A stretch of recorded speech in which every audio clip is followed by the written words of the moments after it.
राजकुमारों की शिक्षा और परीक्षा तथा एकलव्य की गुरु भक्ति। वैशंपायन जी कहते हैं, जन्मेजय, द्रोणाचार्य भीष्म पितामह से सम्मानित होकर हस्तिनापुर में रहने लगे। भीष्म ने उन्हें धन अन्न से भरा हुआ एक सुंदर भवन रहने के लिए दिया। वे धृतराष्ट्र और पांडु के पुत्रों को शिष्य रूप में स्वीकार करके धनुर्वेद की विधि पूर्वक शिक्षा देने लगे। द्रोणाचार्य ने एक दिन अपने सभी शिष्यों को एकांत में बुलाकर कहा कि मेरे मन में एक इच्छा है। अस्त्र शिक्षा समाप्त होने के बाद क्या तुम लोग मेरी वह इच्छा पूरी करोगे? सभी राजकुमार चुप रह गए। अर्जुन ने बड़े उत्साह से आचार्य की इच्छा पूर्ण करने की प्रतिज्ञा की। द्रोणाचार्य बहुत प्रसन्न हुए। उन्होंने अर्जुन को हृदय से लगाया। उनकी आंखों में आनंद के आंसू छलक आए। द्रोणाचार्य अपने शिष्यों को तरह-तरह के दिव्य और अलौकिक अस्त्रों की शिक्षा देने लगे। उस समय उनके शिष्यों में यदुवंशी तथा दूसरे देश के राजकुमार भी थे। सूतपुत्र के नाम से प्रसिद्ध कर्ण भी वही शिक्षा पा रहे थे। अर्जुन के मन में इस विषय की ओर बड़ी रुचि और लगन थी। वे द्रोणाचार्य की सेवा भी बहुत करते। इसलिए शिक्षा, बाहुबल और उद्योग की दृष्टि से समस्त शस्त्रों के प्रयोग, पूर्ति और सफाई में अर्जुन ही सबसे बढ़ चढ़कर निकले। द्रोणाचार्य अपने पुत्र अश्वत्थामा पर विशेष अनुराग रखते थे। उन्होंने शिष्यों को पानी लाने के लिए जो बर्तन दिए थे, उनमें औरों के तो देर से भरते, लेकिन अश्वत्थामा का सबसे पहले ही भर जाता। इससे अश्वत्थामा सबसे पहले अपने पिता के पास पहुंचकर गुप्त रहस्य सीख लेता। अर्जुन ने वह बात ताड़ ली। अब वे वारुणा अस्त्र से अपना बर्तन झटपट भरकर चटपट आचार्य के पास आ पहुंचते। इसी से उनकी शिक्षा दीक्षा गुरुपुत्र अश्वत्थामा से किसी भी अंश में कम नहीं हुई। एक दिन भोजन करते समय तेज हवा के कारण दीपक बुझ गया। अंधकार में भी हाथ को बिना भटके मुंह के पास जाते देखकर अर्जुन ने समझ लिया कि निशाना लगाने के लिए प्रकाश की आवश्यकता नहीं, केवल अभ्यास की है। वे अब अंधेरे में बाण चलाने का अभ्यास करने लगे। एक दिन रात में अर्जुन की प्रत्यंचा की टंकार सुनकर द्रोणाचार्य उनके पास आए और अर्जुन को हृदय से लगाकर कहा, बेटा, मैं ऐसा प्रयत्न करूंगा कि संसार में तुम्हारे समान और कोई धनुर्धर न हो। यह बात मैं तुमसे सत्य-सत्य कहता हूँ। आचार्य ने सब राजकुमारों को हाथी, घोड़ों, रथ और पृथ्वी पर का युद्ध, गदा युद्ध, तलवार चलाना, तोमर प्राश शक्ति आदि के प्रयोग एवं संकीर्ण युद्ध की शिक्षा दी। यह सब सिखाने में अर्जुन की ओर उनका विशेष ध्यान रहता था। द्रोणाचार्य के शिक्षा कौशल की बात सुनकर देश-देशांतर में फैल गई। दूर-दूर के राजा और राजकुमार आने लगे। एक दिन निषादपति हिरण्यधनु का पुत्र एकलव्य भी अस्त्र शिक्षा प्राप्त करने के लिए उनके पास आया। परंतु द्रोणाचार्य ने यह सोचकर कि यह निषाद जाति का है, शिक्षा देना स्वीकार नहीं किया। वह लौट गया। वन में जाकर उसने द्रोणाचार्य की एक मिट्टी की मूर्ति बनाई और उसी में आचार्य भाव रखकर उत्कट श्रद्धा और प्रेम से नियमित रूप से अस्त्राभ्यास करने लगा और अत्यंत निपुण हो गया।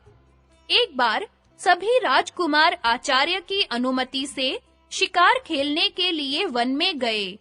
राजकुमारों का सामान और एक कुत्ता साथ लिए एक अनुचर भी वन में चल रहा था।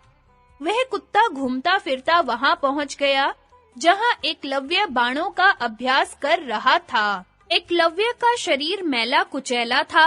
वह काला मृग चर्म पहने था और उसके सिर पर जटाएं थी। कुत्ता उसे देखकर भौंकने लगा। एकलव्य ने खींचकर 7 बाण मारे, जिससे उस कुत्ते का मुंह भर गया, परंतु उसे चोट कहीं नहीं लगी। कुत्ता बाण भरे मुंह से पांडवों के पास आया। यह आश्चर्यजनक दृश्य देखकर पांडव कहने लगे कि उसका शब्द वेद और फुर्ती तो विलक्षण है। टोह लगाने पर उसी वन में उन्हें एकलव्य मिल गया। वह लगातार बाणों का अभ्यास कर रहा था। पांडव एकलव्य का रूप बदल जाने के कारण उसे पहचान न सके।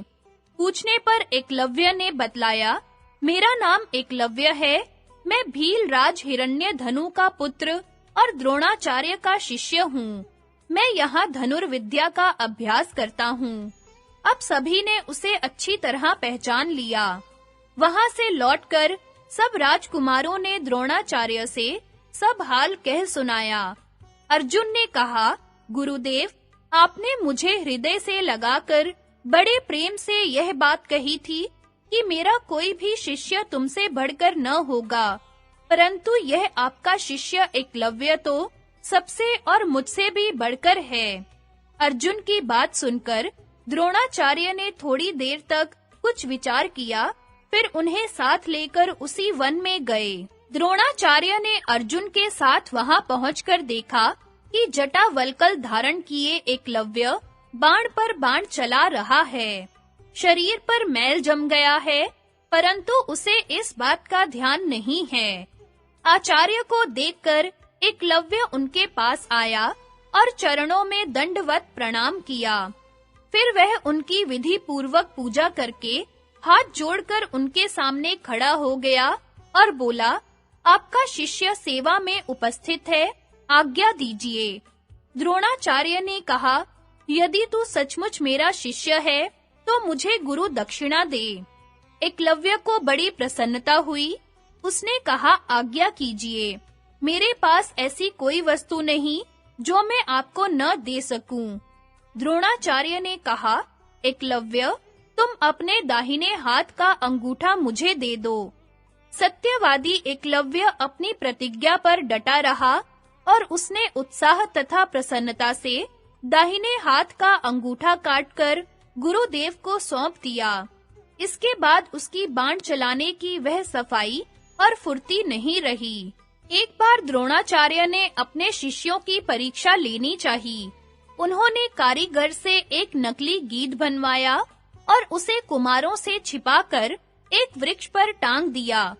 तदनंतर राजकुमारों से कहा, धनुष पर बाण चढ़ाकर तैयार हो जाओ। तुम्हें निशाना लगाकर उस गीध का सिर उड़ाना होगा। उन्होंने पहले युधिष्ठिर को आज्ञा दी। पूछा कि युधिष्ठिर, क्या तुम इस वृक्ष पर बैठे गीध को देख रहे हो? युधिष्ठिर ने कहा, जी, मैं देख रहा हूँ। द्रोण ने पूछा, क्या तुम इस वृक्ष को मुझे और अपने भाइयों को भी देख रहे हो? युधिष्ठिर बोले, जी हाँ, मैं इस वृक्ष को, आपको और अपने भाइयों को भी देख रहा हूँ। द्रोणाचार्य ने कुछ खींचकर झिड़कते हुए कहा, हट जाओ, तुम यह निशाना नहीं मार सकते। इसके बाद उन्होंने दुर्योधन आदि राजकुमारों को एक-एक करके वहां खड़ा कराया और यही प्रश्न किया। उन सबने वही उत्तर दिया जो युधिष्ठिर ने दिया था। आचार्य ने सबको झिड़ककर वहां से हटा दिया। अंत में अर्जुन को बुलाकर उन्होंने कहा, देखो, निशाने की ओर चूकना मत। धनुष चढ़ाकर मेरी आज्ञा की बाट जो हो। क्षण भर ठहरकर आचार्य ने पूछा, क्या तुम इस वृक्ष को, गीध को और मुझे देख रहे हो? अर्जुन ने कहा, भगवन, मैं गीध के अतिरिक्त और कुछ नहीं देख रहा हूँ। द्रोणाचार्य ने पूछा, अर्जुन, भला बताओ तो गीध की आकृति कैसी है? अर्जुन बोले, भगवन, मैं तो केवल उसका सिर देख रहा हूँ, आकृति का पता नहीं। द्रोणाचार्य का रोम-रोम आनंद की बाढ़ से पुलकित हो गया। वे बोले, बेटा बाण चलाओ। अर्जुन ने तत्काल बाण से गीध का सिर काट गिराया।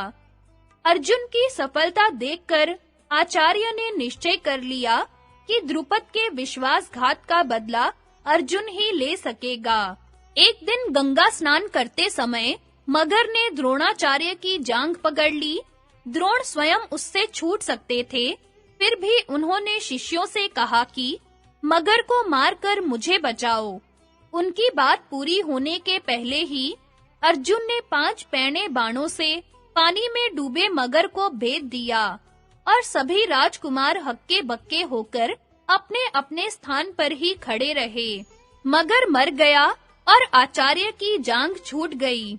इससे प्रसन्न होकर द्रोणाचार्य बोले, बेटा अर्जुन, मैं तुम्हें ब्रह्मशिर नाम का दिव्य अस्त्र प्रयोग और संहार के साथ बतलाता हूँ। यह अमोघ है, इसे कभी किसी साधारण मनुष्य पर न चलाना। यह सारे जगत को जला डालने की शक्ति रखता है। अर्जुन ने हाथ जोड़कर अस्त्र स्वीकार किया।